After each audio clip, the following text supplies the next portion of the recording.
Hi, my name is Celine, and today I will tell you the story of Lazy Harry.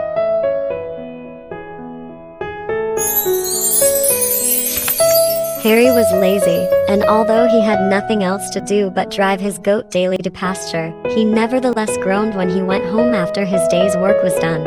"It is indeed a heavy burden," said he, "and a wearisome employment to drive a goat into the field this way year after year, till late into the autumn. If one could but lie down and sleep, but no, one must have one's eyes open lest it hurts the young trees, or squeezes itself through the hedge into a garden, or runs away altogether. How can one have any rest or peace of one's life?" He seated himself, collected his thoughts, and considered how to set his shoulders free from this burden. For a long time, all thinking was pointless, but suddenly it was as if scales fell from his eyes.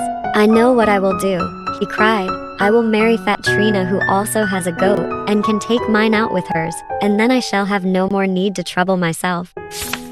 So Harry got up, set his weary legs in motion, and went right across the street, for it was no farther, to where the parents of Fat Trina lived, and asked for their industrious and virtuous daughter in marriage. The parents did not reflect long. Birds of a feather flocked together, they thought, and consented. So Fat Trina became Harry's wife and let out both the goats. Harry had a good time of it, and had no work that he required to rest from but his own idleness.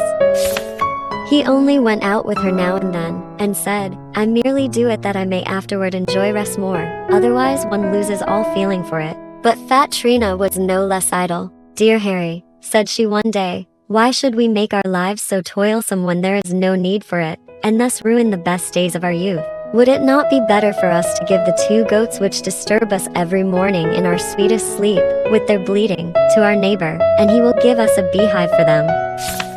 We will put the beehive in a sunny place behind the house, and trouble ourselves no more about it. Bees do not require to be taken care of, or driven into the field. They fly out and find the way home again for themselves, and collect honey without giving the very least trouble." "Thou hast spoken like a sensible woman," replied Harry.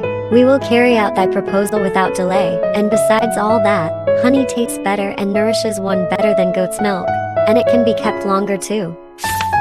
The neighbor willingly gave a beehive to the 2 goats. The bees flew in and out from early morning till late evening without ever tiring, and filled the hive with the most beautiful honey, so that in autumn Harry was able to take a whole pitcherful out of it. They placed the jug on a board which was fixed to the wall of their bedroom, and as they were afraid that it might be stolen from them, or that the mice might find it, Trina brought in a stout hazel stick and put it beside her bed, so that without a necessary getting up, she might reach it with her hand, and drive away the uninvited guests. Lazy Harry did not like to leave his bed before noon. "He who rises early," said he, "wastes his substance."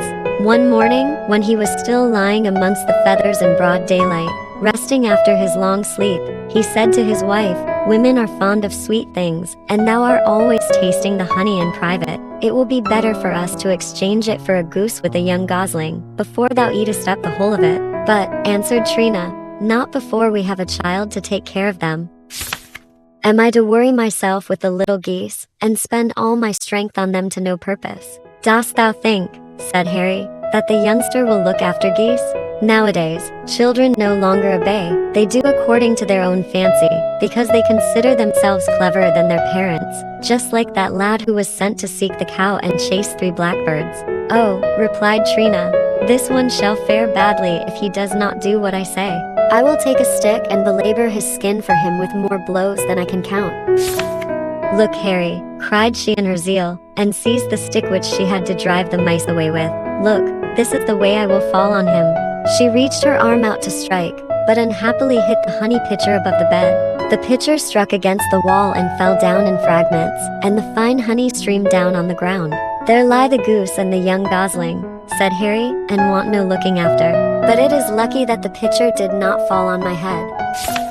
We have all reason to be satisfied with our lot." And then, as he saw that there was still some honey in one of the fragments, he stretched out his hand for it, and said quite gaily, "The remains, my wife, we will still eat with a relish, and we will rest a little after the fright we have had.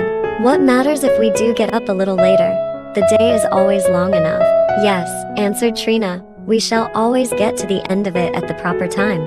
Dost thou know that the snail was once asked to a wedding and set out to go, but arrived at the christening? In front of the house, it fell over the fence, and said, "Speed does no good."